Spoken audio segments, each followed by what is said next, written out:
Wyoming Territory, 1878. The harsh wind swept across the plains like a lonely promise, scattering dust across the fresh grave marker where Emma Sullivan stood motionless. At 23, she never imagined she would become a widow before experiencing the fullness of life.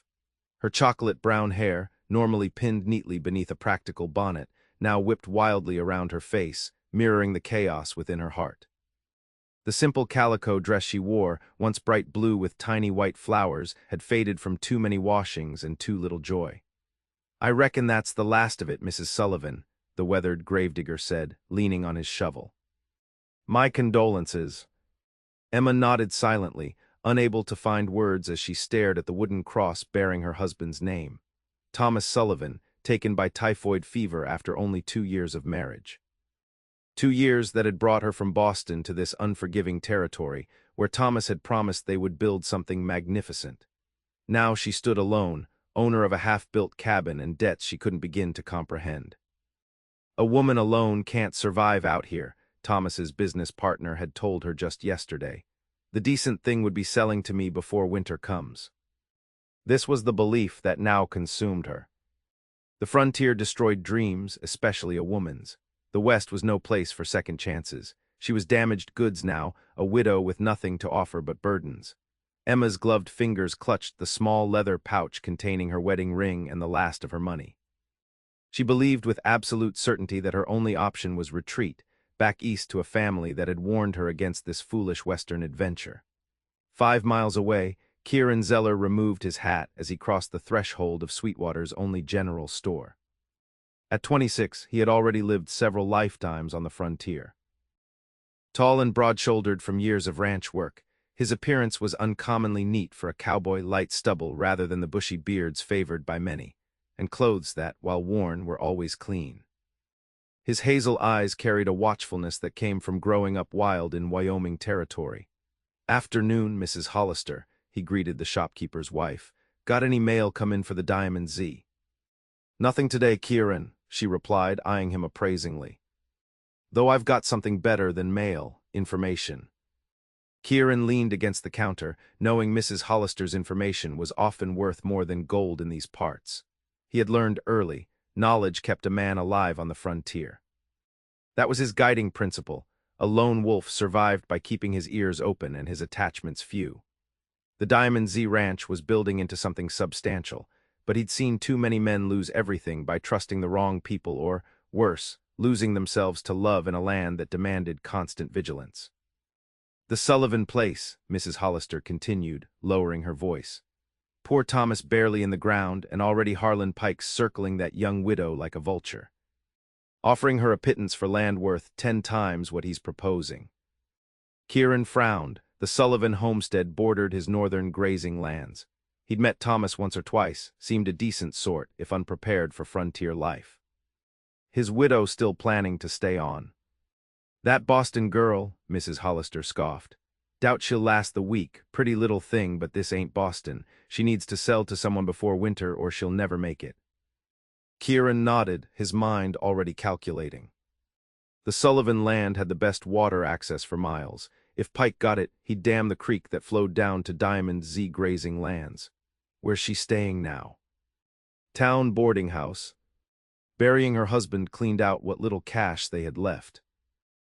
As Kieran rode toward the boarding house, he told himself his interest was purely practical. Expanding the Diamond Z made sense. He'd offer her a fair price, unlike Pike. It was business, not charity. Certainly not interest in a grieving woman. Attachments were dangerous in Wyoming Territory. That was the truth he lived by.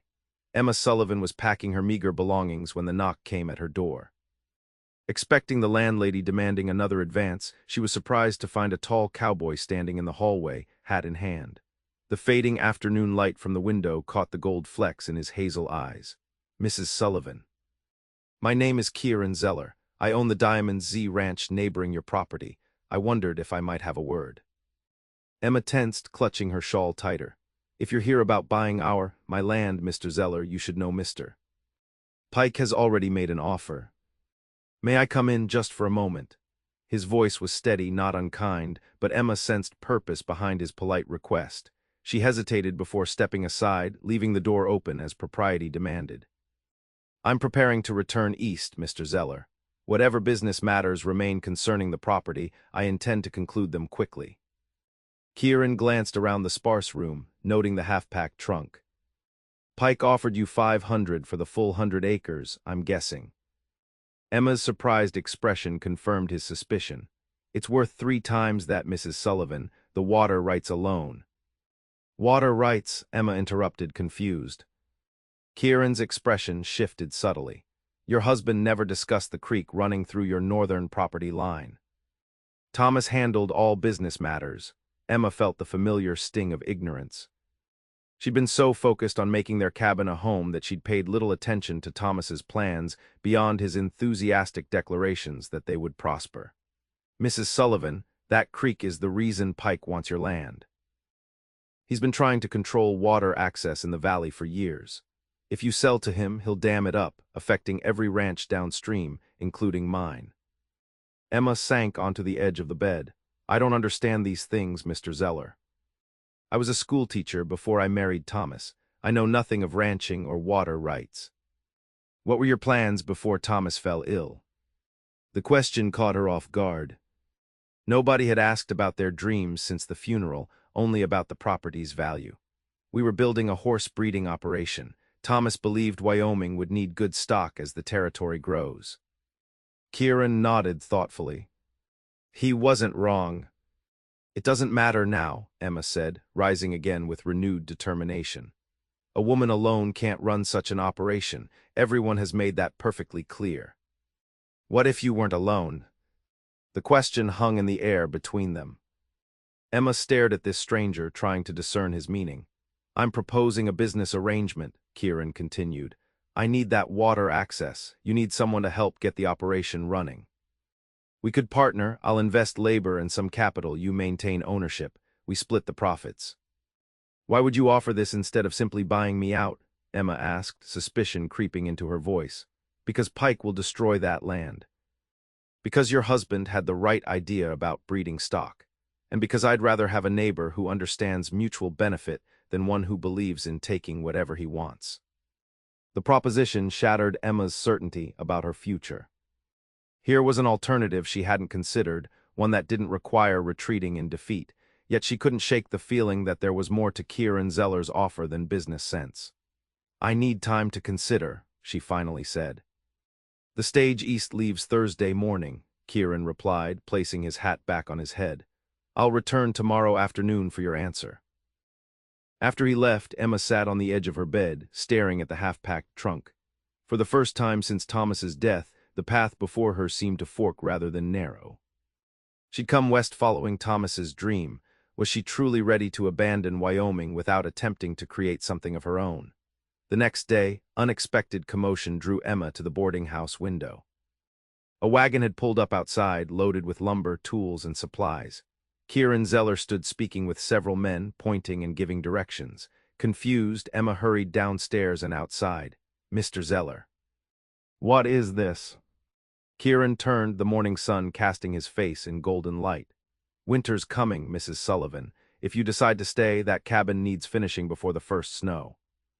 If you decide to go east, Pike will still pay more for a completed structure. You're making improvements to property that isn't yours? Emma asked incredulously.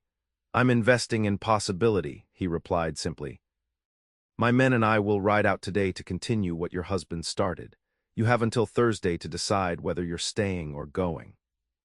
Before she could respond, the boarding house door opened behind her. Harlan Pike stepped onto the porch, his expensive suit marking him as different from the working men around him.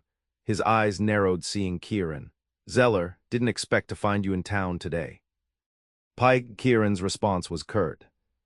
Mrs. Sullivan and I have business to discuss, Pike said, placing a proprietary hand on Emma's shoulder. Private business. Emma felt a flicker of discomfort at his touch but remained silent. Mrs. Sullivan is considering all her options, Kieran replied, including my offer of partnership in developing her land as her husband intended. Pike's laugh was short and dismissive. Partnership? How generous of you, Zeller. I'm offering cash in hand. No risks, no waiting for theoretical profits. Your choice, Mrs. Sullivan, Kieran said, his eyes meeting hers briefly before he mounted his horse. "We'll be at your property if you want to see what we've accomplished by sundown." As his men followed him out of town, Emma found herself caught between two forces she didn't fully understand. Pike steered her back inside, talking of contracts and immediate payment, but her mind kept returning to Kieran's words. "I'm investing in possibility." By mid-afternoon, curiosity had gotten the better of Emma. She borrowed a horse from the livery stable, ignoring the stableman's warnings about a lady riding alone, and followed the now familiar trail to what had been her and Thomas's homestead. The transformation since her last visit was remarkable.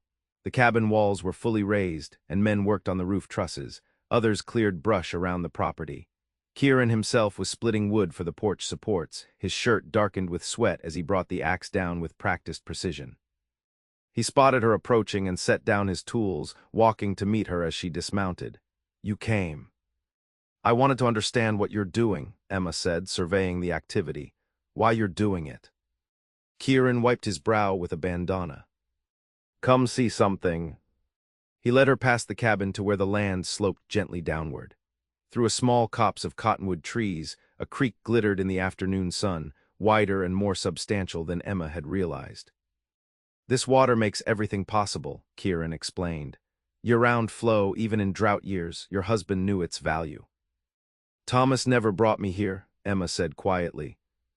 "He wanted to wait until the cabin was finished to show me the whole property." "He chose well," Kieran replied. "This land has potential beyond what Pike would use it for." As they stood by the creek, Emma found herself telling Kieran about her life before Wyoming, her teaching position in Boston, her whirlwind courtship with Thomas, the scandal of her marrying beneath her family's social expectations.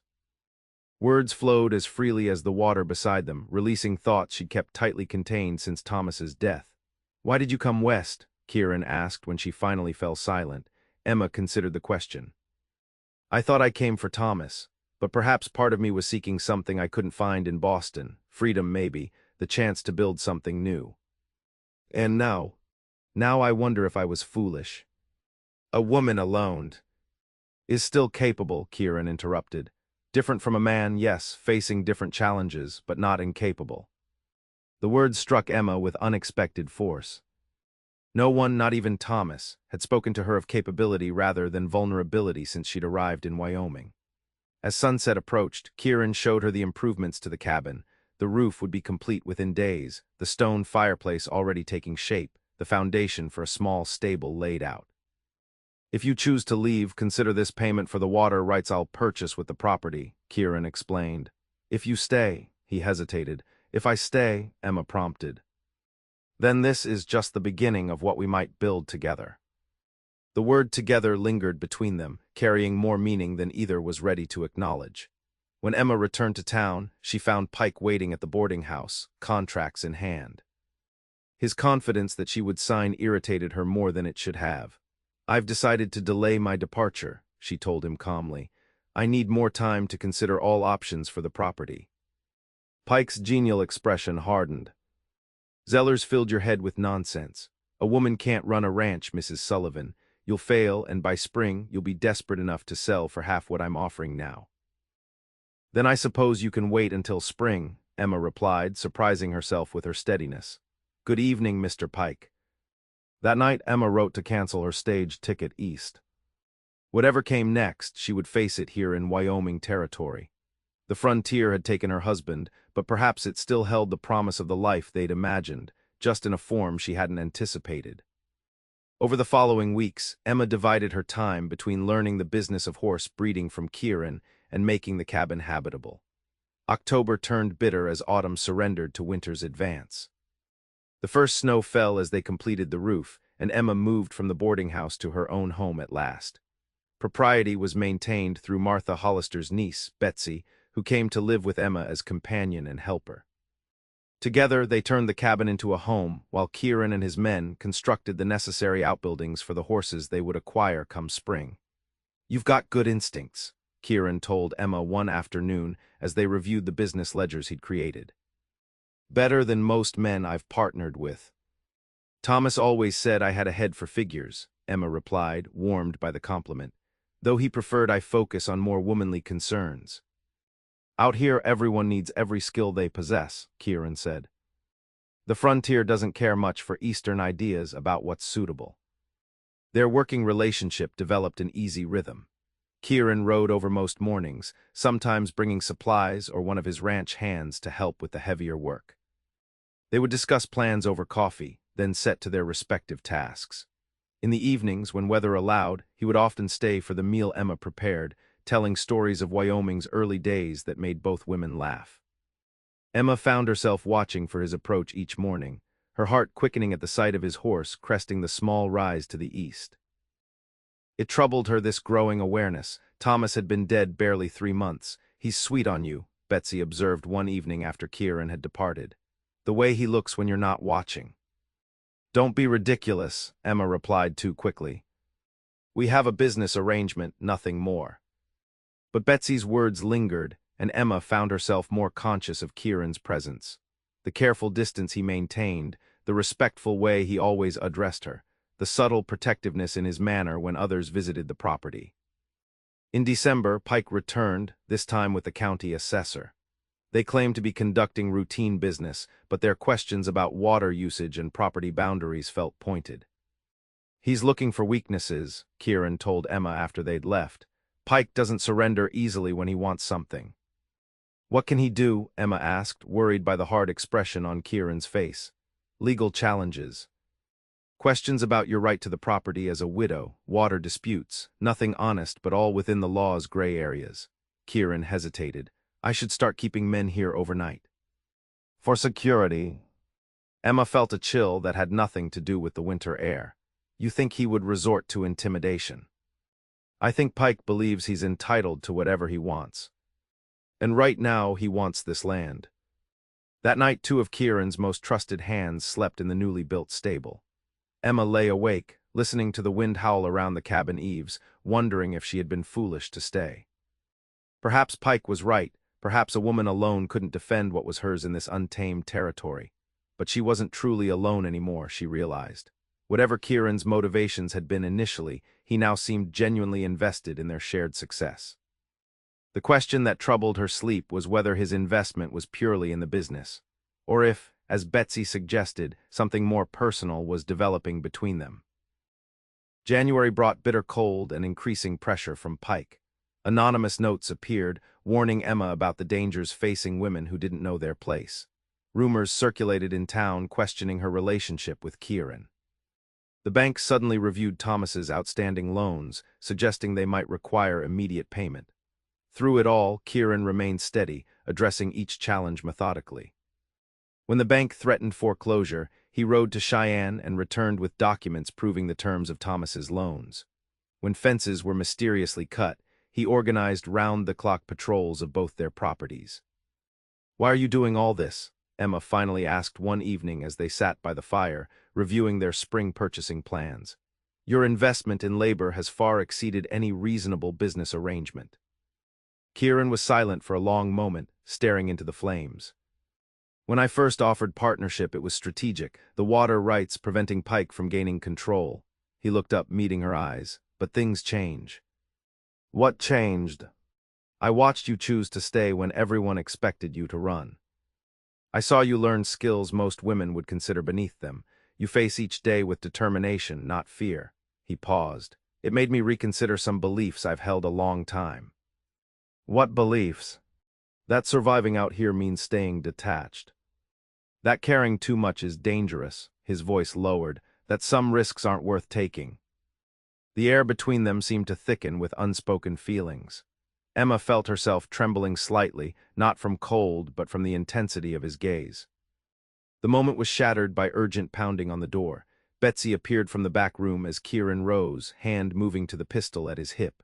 One of his ranch hands stood outside, breathless from writing. "Fire at the Diamond Z, boss." "Main barn's gone up," looks deliberate. Kieran's expression hardened. "Pike." "The men are fighting it, but we need help." Kieran turned to Emma. "I have to go." "Of course," she replied. "Take whatever supplies you need." As he gathered his things, Emma impulsively touched his arm. "Be careful." His hand briefly covered hers. "I'll send men to watch over you. Don't leave the cabin tonight." After he galloped away, Emma and Betsy prepared for a sleepless night.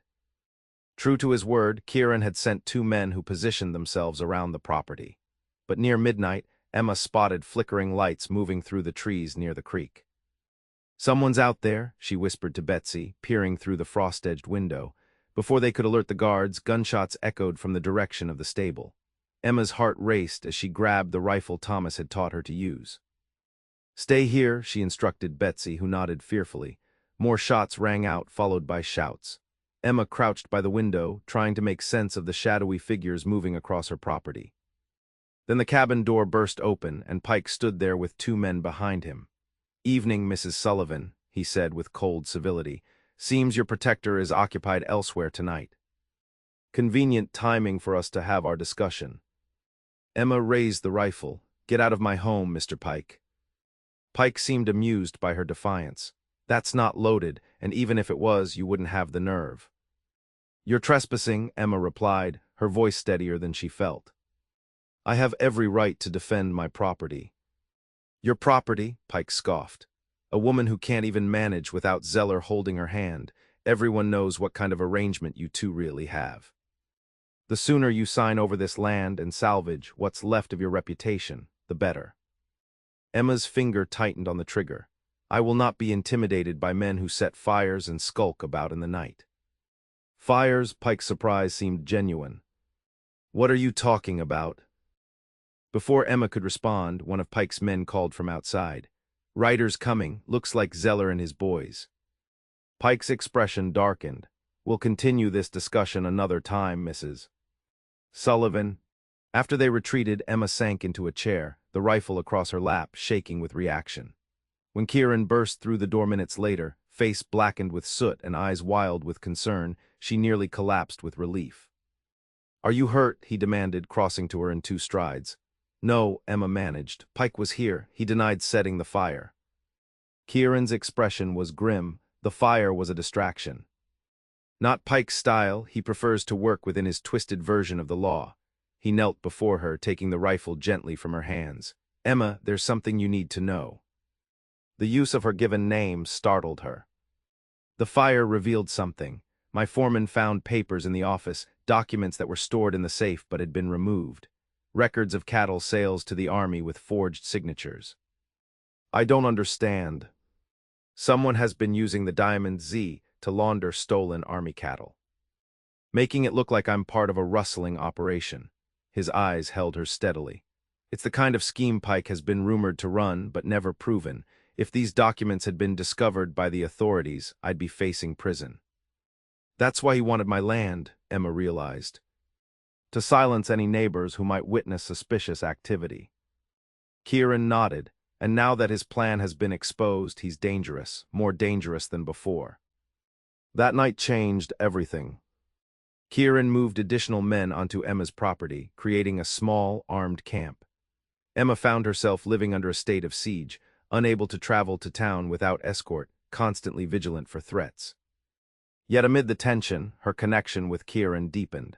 The pretense of purely business discussions gave way to more personal conversations.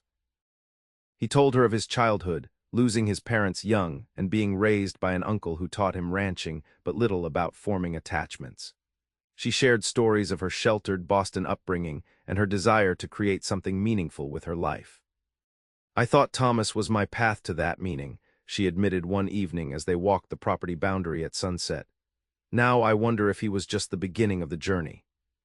Kieran's hand found hers in the gathering darkness. "Sometimes we have to lose the path we expected to find the one we need." His touch sent warmth spreading through her despite the February chill. For a moment, they stood connected, watching as the first stars appeared above the Wyoming plains. Then, as if remembering himself, Kieran gently released her hand. "It's getting cold," he said. "We should head back." That night, Emma lay awake, her hand still tingling where Kieran's had held it. The grief for Thomas had transformed over the months, not disappeared, but evolved into something that allowed her heart to consider new possibilities. Was she ready to acknowledge the feelings growing between her and Kieran? And more importantly, was he, Her questions found partial answers the next morning when Kieran arrived with unexpected news. "The territorial marshal is coming to investigate Pike," he announced as they shared coffee in the cabin's warm kitchen. "One of my men rode to Cheyenne with the evidence we found." "Will it be enough?" Emma asked. "Perhaps not to convict him, but enough to scrutinize his operations. Pike has powerful friends, but even they have limits to what they'll protect." Hope flickered in Emma's heart. "So this might end soon." "One way or another," Kieran replied, his expression serious. "Which is why I need to ask something important." Emma's breath caught as he reached across the table, taking her hand in his. "When this is resolved, I'd like your permission to call on you, properly. Not as a business partner, but as a man interested in courting a woman he has come to admire greatly." The directness of his request made Emma's cheeks flush. "You want to court me?" "Only if you feel it wouldn't be disrespectful to Thomas's memory. I know it hasn't been long, and I understand if you need more time." Emma was silent for a moment, organizing her thoughts.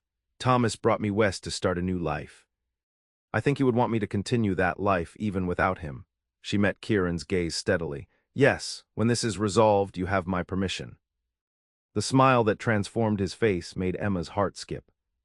For the first time since Thomas's death, she felt the full possibility of joy returning to her life. But Pike had one more move to play. The day before the marshal was due to arrive, Emma received an official-looking document delivered by the county clerk himself. "Notice of contested property ownership," Emma read aloud to Kieran after the clerk departed. "Pike is claiming that Thomas's initial purchase was invalid because the seller didn't have clear title." Kieran took the document, scanning it quickly. "This is the legal attack I was concerned about. He's trying to cloud your ownership before the marshal arrives." "Can he do this?" "He can tie up the property in legal disputes for months, maybe years. It's a common tactic, drain your resources fighting in court until you're forced to sell." Emma's spirit, which had been lifting with hope, plummeted. "Then we've accomplished nothing. He'll still get what he wants." Kieran paced the cabin, thinking aloud. "Not necessarily. Pike's desperate now. Desperate men make mistakes." "What kind of mistakes?" "The kind that reveal their true nature." Kieran turned to her, decision forming in his eyes. "We need to push him into showing his hand before the marshal arrives." That evening, they formulated a plan. Emma would visit the bank in town the next morning, openly discussing her intention to sell the property to Kieran rather than fight a prolonged legal battle. The news would certainly reach Pike within hours. "He'll approach you," Kieran predicted. "Try to intimidate you into selling to him instead. That's when we'll have witnesses ready, people Pike doesn't control, who can testify to his threats." The risk made Emma nervous, but she agreed. This land, her land, was worth fighting for, and more than the land, the future it represented was worth any risk. The next morning, Emma rode into town accompanied by two of Kieran's men disguised as potential buyers. As planned, she met with the banker, speaking loudly enough to be overheard about her decision to sell quickly to Kieran Zeller rather than endure Pike's legal harassment. By noon, Pike had found her at the general store. "Mrs. Sullivan," he greeted with false warmth. "I heard you're considering selling. Before you make any rash decisions, I'd like to offer you a final opportunity." Emma kept her expression neutral. "Mr. Pike, I've already decided." "Reconsider," Pike insisted, his voice hardening. "Zeller can't protect you forever. People who align themselves against me tend to encounter difficulties." "Are you threatening me, Mr. Pike?" Emma asked clearly, aware of the witness's position nearby. Pike stepped closer, lowering his voice. "I'm educating you on the realities of this territory. Your land will be mine one way or another. The only question is whether you profit from the inevitable or suffer unnecessarily." "Step away from the lady," Kieran's voice cut through the tension. He stood in the store doorway, the afternoon sun silhouetting his tall frame. Pike's hand moved toward his coat, but he froze at the sound of a rifle being cocked. The territorial marshal emerged from behind a display of dry goods. "Harlan Pike, I've been looking forward to meeting you," the marshal said. "Seems we have witnesses to add intimidation charges to the list of matters we need to discuss." Pike's face contorted with rage. "This is a setup." "This is justice," the marshal replied calmly. Now I suggest you remove your hand from whatever you're reaching for and come with me peacefully." For a terrible moment, Emma thought Pike would draw his weapon. His eyes, filled with hatred, darted between Kieran, the marshal, and her. Then with calculated precision, he relaxed his posture. "A misunderstanding, Marshal," he said smoothly. "Mrs. Sullivan and I were simply discussing business." "We'll sort it all out at my office," the marshal replied, gesturing Pike toward the door. As they departed, Emma felt the tension drain from her body. Kieran crossed to her, concern evident in his eyes.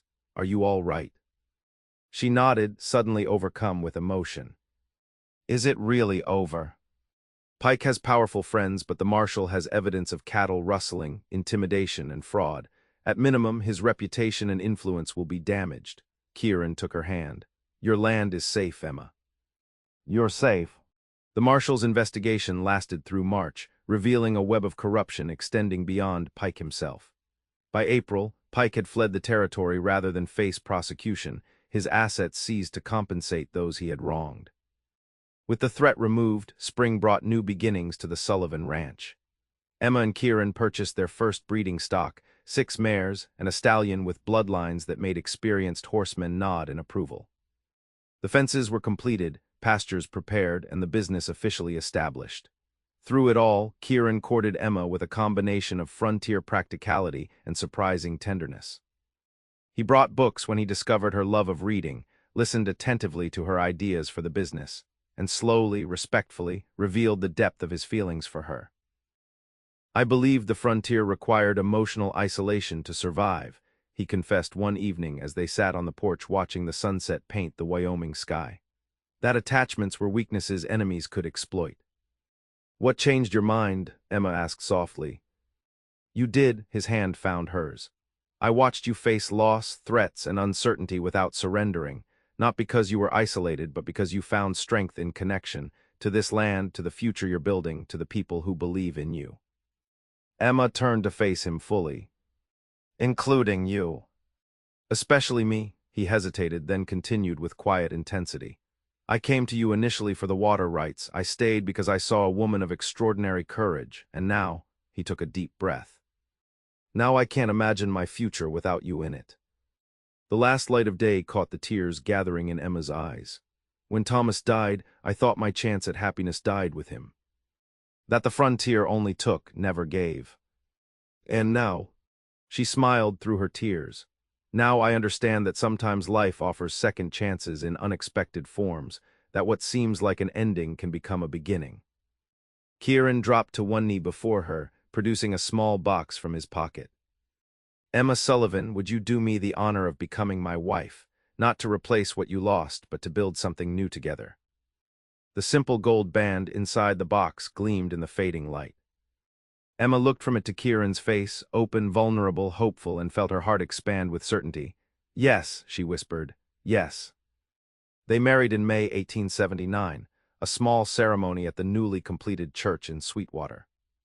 The townspeople who had once whispered about the Boston widow now celebrated the union of two people who represented the best of frontier spirit, resilience, courage, and the ability to find hope even in the harshest circumstances. As summer bloomed across Wyoming Territory, the Sullivan-Zeller horse breeding operation gained reputation throughout the region. Kieran moved from the Diamond Z to Emma's cabin, which they expanded into a proper ranch house. Together, they created not just a successful business but a true home, something neither had fully experienced before finding each other. One evening in late August, as they sat on their porch watching the first foal born on their property frolic in the evening light, Emma rested her head against Kieran's shoulder. "Do you remember when you first offered to help me?" she asked. "You said you were investing in possibility." Kieran's arm tightened around her. "Best investment I ever made." "I was so certain the frontier only destroyed dreams," Emma mused. "That a woman alone couldn't survive here, let alone thrive." "You were never truly alone," Kieran replied. "None of us are unless we choose to be." Emma turned in his embrace to meet his eyes. "That's the miracle, isn't it? Not just that we found each other, but that we both found the courage to believe in something new after loss." "That's Wyoming for you," Kieran said with a smile. "Harshest territory there is, but with the biggest sky you'll ever see." Room for endless possibilities for those brave enough to look up instead of down. As the stars appeared above them, Emma silently thanked the frontier that had taken so much from her, yet ultimately given her more than she'd ever imagined possible. A true partnership, a genuine home, and a love strong enough to weather whatever challenges the West might still bring their way.